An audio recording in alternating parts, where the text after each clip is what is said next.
Hello students, all of you welcome to the online classes of ABN and PRR College of Science. This class is for first BCom general students. The subject is business environment. The subject is business environment.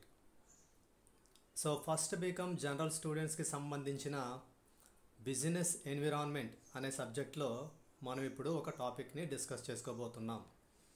Business environment అనే సబ్జెక్ట్లో మనం ఈరోజు discuss చేసుకోబోయే topic ఏంటంటే fiscal policy. దీన్ని తెలుగులో కోస విధానము అని అంటారు. కోస విధానము. ఫిస్కల్ పాలసీ మీనింగ్ ఏంటో చూద్దాం. Meaning: fiscal policy refers to the policy of the government regarding taxation, public expenditure and public debt.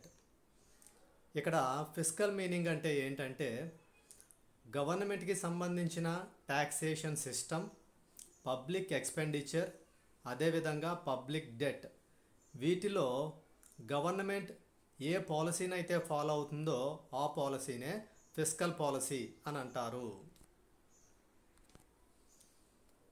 Government follow అయ్యే ఈ పాలసీని బేస్ చేసుకుని దీన్ని ఫిస్కల్ పాలసీగా పిలవడం జరుగుతుంది. అంటే గవర్నమెంటు ట్యాక్సేషన్ ఏ విధంగా ఛార్జ్ చేస్తుంది, పబ్లిక్ ఎక్స్పెండిచర్ని ఏ విధంగా స్పెండ్ చేస్తుంది, అదేవిధంగా పబ్లిక్ డెట్ని ఏ విధంగా మెయింటైన్ చేస్తుంది, ఈ విషయాలకు సంబంధించి గవర్నమెంట్ ఏ పాలసీని అయితే ఫాలో అవుతుందో ఆ పాలసీనే ఫిస్కల్ పాలసీ అని పిలుస్తారు. కోస విధానం యొక్క అర్థాన్ని మనం తెలుగులో నేర్చుకుందాం. ఇప్పుడు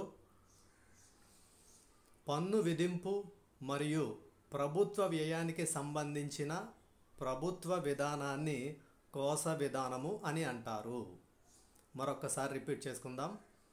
పన్ను విధింపు మరియు ప్రభుత్వ వ్యయానికి సంబంధించిన ప్రభుత్వ విధానాన్ని కోస విధానము అని అంటారు. అంటే ప్రభుత్వం ప్రజలపై పన్నులు విధిస్తుంది. ఆ విధంగా ప్రభుత్వం ప్రజలపై పన్నులు విధించేటప్పుడు ఏ విధానాన్ని అనుసరిస్తుంది, అది కోస విధానంగా పరిగణించబడుతుంది. అదేవిధంగా ప్రభుత్వం వివిధ రకాలైన కార్యక్రమాల కొరకు ఎంతో మొత్తంలో ధనాన్ని ఖర్చు చేస్తూ ఉంటుంది. ఆ విధంగా ప్రభుత్వం వివిధ రకాలైన కార్యక్రమాల కొరకు ఎంత మొత్తంలో అయితే వ్యయం చేస్తుందో దానికి సంబంధించిన విధానాన్ని కూడా కోస విధానంగా పిలుస్తారు. సో ఈ విధంగా పన్ను విధింపు మరియు ప్రభుత్వ వ్యయానికి సంబంధించిన ప్రభుత్వ విధానాన్ని కోస విధానంగా పిలవడం జరుగుతుంది. ఇప్పుడు ఆబ్జెక్టివ్స్ ఆఫ్ ఫిస్కల్ పాలసీ అంటే కోస విధానం యొక్క ఉద్దేశ్యాలు లేదా లక్ష్యాలు. కోస విధానం యొక్క ఉద్దేశ్యాలు లేదా లక్ష్యాలు అంటే ఏ ఉద్దేశ్యాలు లేదా లక్ష్యాలతో కోస విధానం అనేది పనిచేస్తుందో మనం ఇప్పుడు ఈ పాయింట్స్లో నేర్చుకోవడం జరుగుతుంది. ఫిస్కల్ పాలసీ ఆబ్జెక్టివ్స్లో ఫస్ట్ పాయింట్ ఫుల్ ఎంప్లాయ్మెంట్, అంటే దీన్ని తెలుగులో సంపూర్ణ ఉద్యోగిత అని అంటారు. సెకండ్ పాయింట్ ప్రైస్ స్టెబిలిటీ, అంటే ధరల స్థిరత్వం. Third point reduction in economic inequality, ఆర్థిక అసమానతలు తగ్గించుట. ఫోర్త్ పాయింట్ ఎకనామిక్ డెవలప్మెంట్, ఆర్థికాభివృద్ధి. సో ఇవి ఫిస్కల్ పాలసీకి సంబంధించిన మెయిన్ ఇంపార్టెంట్ ఆబ్జెక్టివ్స్. దానిలో ఫస్ట్ ఆబ్జెక్టివ్ మనం నేర్చుకుందాం. ఫస్ట్ ఆబ్జెక్టివ్ ఏంటంటే ఫుల్ ఎంప్లాయ్మెంట్, సంపూర్ణ ఉద్యోగిత. దీని అర్థం ఏంటంటే ఫిస్కల్ పాలసీ ప్రకారం ఫుల్ ఎంప్లాయ్మెంట్ కోసం గవర్నమెంట్ ఏం చేస్తుంది అంటే గవర్నమెంట్ వివిధ రకాలైన ప్రోగ్రామ్స్ కోసం తాను ఖర్చు పెట్టే మొత్తాన్ని పెంచి ట్యాక్సెస్ని రెడ్యూస్ చేస్తుంది. The government increases the expenditure amount on various welfare programs and reduces the tax. So ఈ విధంగా గవర్నమెంటు రకరకాలైన డెవలప్మెంట్ ప్రోగ్రామ్స్ మీద ఎక్స్పెండిచర్ అమౌంట్ని పెంచి ట్యాక్స్ రేట్స్ని తగ్గిస్తుంది. సో ఈ విధంగా గవర్నమెంట్ తన ఎక్స్పెండిచర్ని పెంచుకుని ట్యాక్స్ రేట్స్ని తగ్గించడం వల్ల దేశంలో ఆటోమేటిక్గా ప్రైవేట్ సెక్టార్ అనేది కొంచెం ఒక రకమైన ఎంకరేజ్మెంట్కి లోనయ్యి ప్రైవేట్ సెక్టార్లో ఎక్కువగా ఎంప్లాయ్మెంట్ ఆపర్చునిటీస్ అనేవి క్రియేట్ అవుతాయి. సో ఈ విధంగా ఫిస్కల్ పాలసీ వల్ల గవర్నమెంట్ ఫుల్ ఎంప్లాయ్మెంట్ అనే ఆబ్జెక్ట్ని అచీవ్ చేయడానికి వీలు పడుతుంది. ఫుల్ ఎంప్లాయ్మెంట్ సంపూర్ణ ఉద్యోగిత అంటే ప్రభుత్వం వివిధ రకాలైన అభివృద్ధి కార్యక్రమాలపై తాను వెచ్చించే ఖర్చును పెంచి పన్ను రేట్లు తగ్గిస్తుంది. సో ప్రభుత్వం తాను చేసే వ్యయాన్ని పెంచి పన్ను రేట్లు తగ్గించడం వల్ల ప్రైవేటు రంగం ప్రోత్సహించబడి ప్రైవేటు రంగం అధిక మొత్తంలో ఖర్చు చేసి ప్రైవేటు రంగం దేశంలో ఉన్న నిరుద్యోగులకు ఎంతో కొంత మొత్తంలో ఎంతో కొంత సంఖ్యలో ఉద్యోగ అవకాశాలు కల్పించడం జరుగుతుంది. ఫలితంగా కోస విధానం వలన సంపూర్ణ ఉద్యోగిత అనే ప్రభుత్వం యొక్క లక్ష్యం ఎంతో కొంత సాధించడానికి వీలు పడుతుంది. సెకండ్ పాయింట్, ప్రైస్ స్టెబిలిటీ, ధరల స్థిరత్వం. ప్రైసెస్ బాగా ఇంక్రీజ్ అయినప్పుడు ఆ ప్రైసెస్ని స్టేబుల్గా ఉంచడానికి ఫిస్కల్ పాలసీ బాగా యూజ్ అవుతుంది. దేశంలో ప్రైసెస్ బాగా పెరిగిపోతున్నప్పుడు ఆ ప్రైసెస్ని స్టేబుల్గా ఉంచడానికి ఫిస్కల్ పాలసీ బాగా ఉపయోగపడుతుంది. ఈ ఫిస్కల్ పాలసీ అనేది ఏం చేస్తుంది అంటే దేశంలో ప్రైసెస్ పెరిగినప్పుడు ట్యాక్స్ రేట్స్ని అంటే డైరెక్ట్ ట్యాక్సెస్ కానీ ఇండైరెక్ట్ ట్యాక్సెస్ కానీ ఈ ట్యాక్స్ రేట్స్ని కంట్రోల్లో తీసుకొచ్చి వాటిని కొంతమేర తగ్గించి దేశంలో ప్రైసెస్ని స్టేబుల్గా ఉంచుతాయి.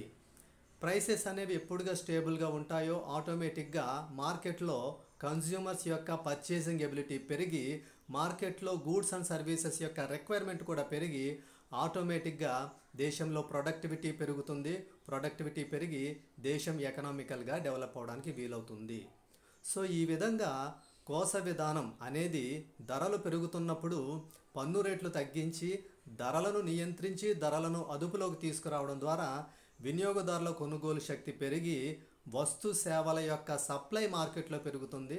వాటి సప్లై మార్కెట్లో పెరగడం వల్ల వస్తూత్పత్తి పెరిగి మార్కెట్ విస్తృత స్థాయిలో అమ్మకాలు జరిపి దేశంలో ఆర్థిక అభివృద్ధి అనేది సాధ్యపడుతుంది.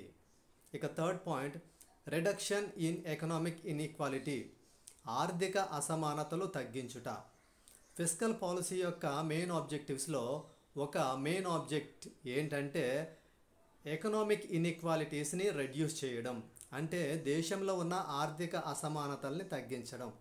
దేశంలో ఉన్న ఆర్థిక అసమానతలు ఏ విధంగా తగ్గిస్తారు అంటే ఎక్కువగా దేశంలో ఉన్నటువంటి రిచ్ పీపుల్ పే చేసే ట్యాక్సెస్ అయినటువంటి ఇన్కమ్ ట్యాక్స్, కార్పొరేట్ ట్యాక్సెస్ యొక్క రేట్స్ని పెంచడం వల్ల ఎకనామిక్ ఇన్ఈక్వాలిటీని రెడ్యూస్ చేయడానికి వీలు పడుతుంది. సో దేశంలో ఉన్నటువంటి ధనిక ప్రజలు అధికంగా చెల్లించే ఆదాయపు పన్ను, కార్పొరేట్ పన్ను మొదలగు పన్ను రేట్లను పెంచుట ద్వారా దేశంలో ఉన్నటువంటి ఆర్థిక అసమానతలు కొంతమేరకు తగ్గించడానికి వీలవుతుంది. సో ఈ విధంగా ఆదాయపు పన్ను, కార్పొరేట్ పన్ను యొక్క రేట్లు పెంచడం అనేది కూడా కోస విధానంలో ఒక భాగమే. ఇది కూడా కోస విధానం యొక్క ఒక ముఖ్యమైన ఉద్దేశమే. నెక్స్ట్, ఎకనామిక్ డెవలప్మెంట్, ఆర్థిక అభివృద్ధి. దేశంలో ఉన్నటువంటి ధనిక ప్రజలు చెల్లించే ఆదాయపు పన్ను, కార్పొరేట్ పన్ను మొదలగు పన్ను రేట్లు పెంచి దేశ ప్రజల మధ్య అసమానతలు తగ్గించడం ద్వారా దేశంలో ఏది సాధ్యపడుతుంది అంటే ఎకనామిక్ డెవలప్మెంట్, ఆర్థిక అభివృద్ధి సాధ్యపడుతుంది. సో ఈ విధంగా ఫిస్కల్ పాలసీ ఈ మెయిన్ ఇంపార్టెంట్ ఆబ్జెక్టివ్స్తో ఇంప్లిమెంట్ చేయడం జరుగుతుంది.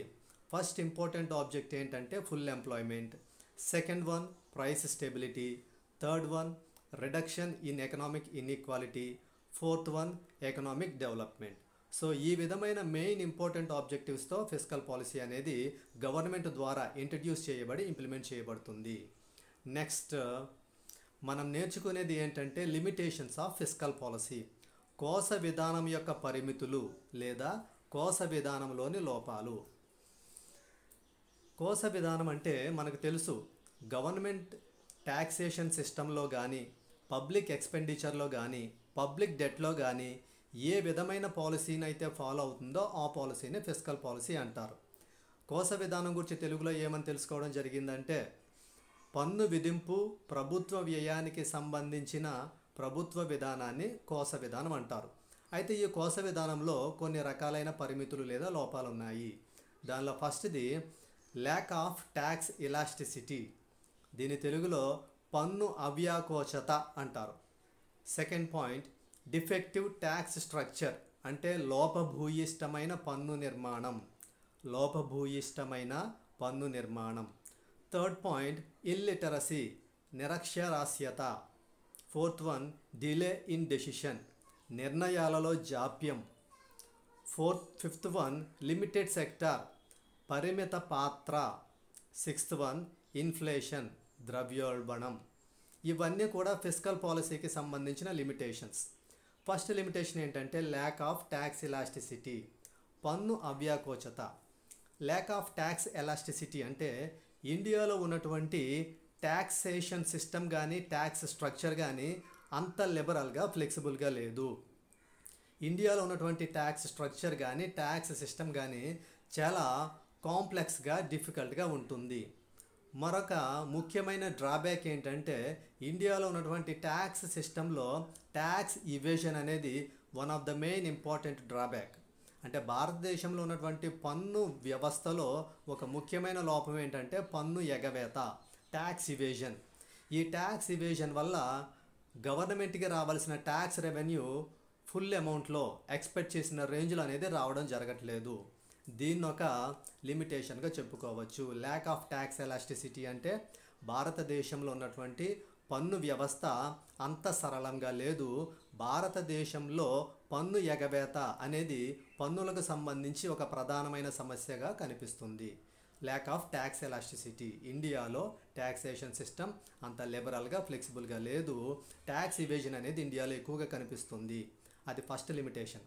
సెకండ్ లిమిటేషన్ ఏంటంటే డిఫెక్టివ్ ట్యాక్స్ స్ట్రక్చర్, లోపభూయిష్టమైన పన్ను నిర్మాణం. దీని అర్థం ఏంటంటే ఇండియాలో జనరల్గా ఛార్జ్ చేసే ట్యాక్సెస్ 2 టైప్స్లో ఉంటాయి. ఫస్ట్ టైప్నేమో డైరెక్ట్ ట్యాక్సెస్ అని, సెకండ్ టైప్నేమో ఇండైరెక్ట్ ట్యాక్సెస్ అని పిలుస్తారు. So direct taxes, indirect taxes ఈ రెండింటిలో డైరెక్ట్ ట్యాక్సెస్ యొక్క బర్డెన్ ఏమో బాగా తగ్గి ఇండైరెక్ట్ ట్యాక్సెస్ యొక్క బర్డెన్ ఇండియాలో బాగా పెరిగిపోతుంది. అసలు యాక్చువల్గా జరగాల్సిన విషయం ఏంటంటే డైరెక్ట్ ట్యాక్సెస్ యొక్క ట్యాక్స్ బర్డెన్ బాగా పెరిగి ఇండైరెక్ట్ ట్యాక్సెస్ యొక్క ట్యాక్స్ బర్డెన్ బాగా తగ్గాలి. ఎందుకంటే డైరెక్ట్ ట్యాక్సెస్ని పే చేసేది ఇండివిజువల్ పర్సన్స్, దాంతోపాటు మరొక డైరెక్ట్ ట్యాక్స్ కార్పొరేట్ ట్యాక్స్, దీన్ని కంపెనీస్ పే చేస్తూ ఉంటాయి.